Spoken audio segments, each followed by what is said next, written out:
Assalamualaikum warahmatullahi wabarakatuh. Perkenalkan, nama saya Ahmad Nurul Afif, NIM 20203100088. Di sini kami dari kelompok 9C1 MBR yang beranggotakan saya, kemudian yang kedua Rafiqul Azmi Julfa, yang ketiga Siti Aisyah, akan menjelaskan materi tentang pemikiran Islam dan metode studinya. Langsung saja, yang pertama, dalam pemikiran Islam terdapat studi Al-Quran, yaitu seluruh pembahasan yang berhubungan dengan Al-Quran, baik dari segi penyusunannya, pengumpulannya, sistematikanya, perbedaan antara surat Makkiyah dan Madaniyahnya, pengetahuan tentang nasikh dan mansukh, pembahasan tentang ayat-ayat yang muhkamat dan mutasyabihat, serta pembahasan lain yang berhubungan dengan Al-Quran. Dalam metode studi Al-Quran terdapat beberapa metode. Yang pertama yaitu metode tafsir, kemudian yang kedua metode living Quran, yang ketiga metode manuskrip. Yang pertama, metode tafsir. Metode tafsir adalah metode yang bertujuan untuk mengetahui atau memahami maksud firman-firman Allah yang terdapat dalam Al-Quran dengan sebatas kemampuan manusia. Tafsir Al-Quran sendiri secara umum dibagi menjadi dua. Yang pertama, dilihat dari segi sumbernya. Yang kedua, dilihat dari segi cara para mufasir dalam menafsirkannya.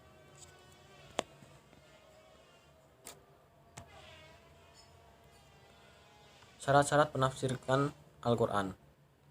Seorang mufasir harus memiliki syarat-syarat tertentu sebelum menafsirkan Al-Quran. Yang pertama, akidahnya harus benar. Yang kedua, memulai menafsirkan sebuah ayat dengan merujuk pada Al-Quran, sunnah, ijma', dan qiyas. Yang ketiga, ikhlas dan tidak mengikuti hawa nafsu. Yang keempat, menguasai ilmu bahasa Arab. Yang kelima, mengetahui ilmu-ilmu Al-Quran. Yang keenam, memahami dengan cermat dan berhati-hati. Yang ketujuh, berkelakuan baik. Yang kedelapan, mengamalkan ilmunya. Yang kesembilan, tawaduk dan tidak sombong. Yang kesepuluh, mencari kebenaran dan tidak mengedepankan suatu pendapat yang lemah.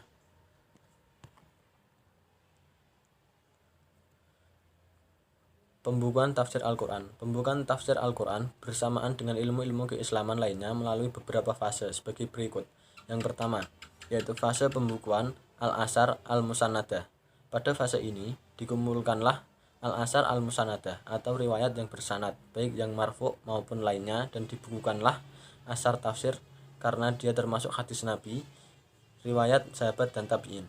Yang kedua, fase pembukuan asar tafsir secara terpisah. Fase ini pembukuan tafsir secara mustakil atau mandiri dengan dikumpulkannya riwayat-riwayat yang hanya berhubungan dengan tafsir. Kemudian yang ketiga, fase berbaurnya riwayat tafsir yang bersandar dengan unsur lain, yaitu di mana fase pembukaan riwayat-riwayat yang hanya berhubungan dengan tafsir. Kemudian yang keempat, fase pembukaan riwayat yang dibuang sanadnya. Pada fase ini, penafsiran dilakukan dengan membuang sanad-sanad riwayat dan langsung menyandarkan riwayat pada perawi awal. Fase yang kelima yaitu fase tafsir al-ra'i. Pada fase ini, para mufasir menitik beratkan pada analisa nalar dalam penafsiran Al-Quran.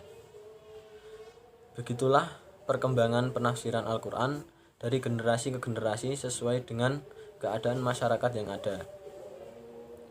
Cukup sekian materi yang bisa saya sampaikan. Apabila ada kesalahan, saya mohon maaf. Dan untuk materi selanjutnya akan dijelaskan oleh teman kita Wafik. Terima kasih. Assalamualaikum warahmatullahi wabarakatuh. Di sini saya menjelaskan tentang metode living Quran. Ditinjau dari segi bahasa, living Quran adalah gabungan dari dua kata yang berbeda, yaitu living yang berarti hidup dan Quran yaitu kitab suci umat Islam. Secara sederhana, istilah living Quran bisa diartikan dengan teks Al-Quran yang hidup di masyarakat. Dengan demikian, living Quran adalah memfungsikan Al-Quran dalam kehidupan praksis di luar kondisi tekstualnya. Metode living Quran. 1. Observasi.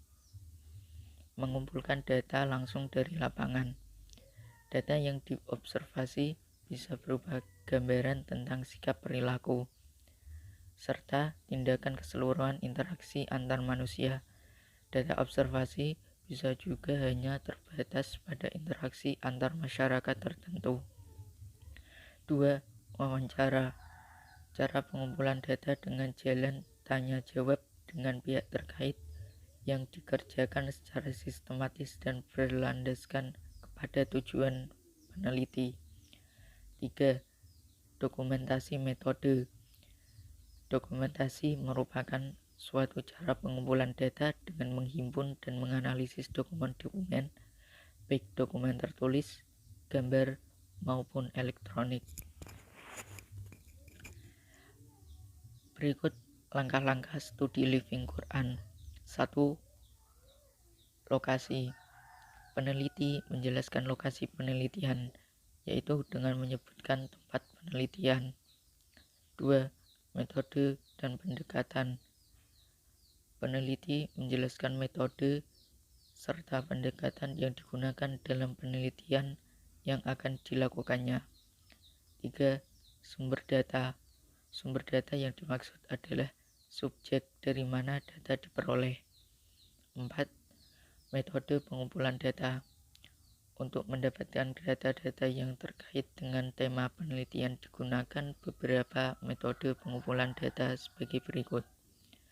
A. Observasi, kemudian wawancara, dan yang terakhir dokumentasi. 5. Metode analisis data. Peneliti menjelaskan metode analisis data yang digunakan dalam penelitian tersebut. 6. Validitas data. Melakukan uji validitas dengan data triangulasi data. Demikian. Assalamualaikum warahmatullahi wabarakatuh. Perkenalkan, nama saya Siti Aisyah, NIM 20203100098. Di sini saya akan melanjutkan tentang studi manuskrip. Sejak abad pertama Hijriah, sahabat Nabi SAW sudah melakukan penelitian terhadap naskah Al-Quran sebelum dikodifikasikan. Manuskrip adalah tulisan tangan asli yang berumur 50 tahun yang punya arti penting bagi peradaban, sejarah, kebudayaan, dan ilmu pengetahuan.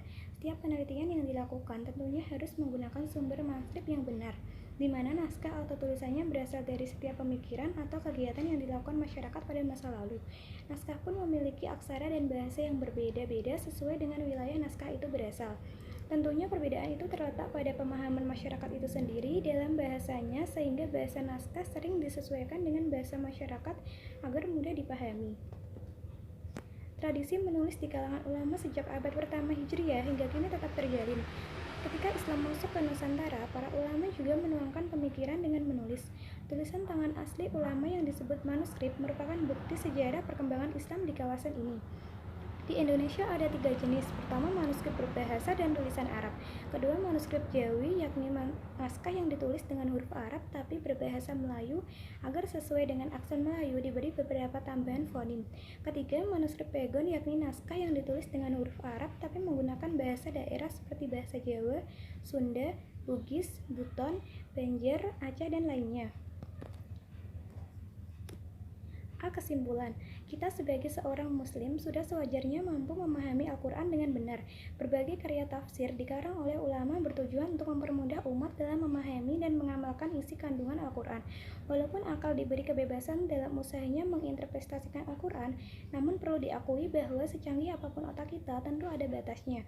Oleh karena itu, kita harus hati-hati dalam memahami ayat-ayat Al-Quran dengan mengetahui mana daerah yang diperbolehkan atau tidak diperbolehkan adanya sebuah penafsiran. Sekian presentasi yang dapat kami sampaikan, kurang lebihnya mohon maaf. Wassalamualaikum warahmatullahi wabarakatuh.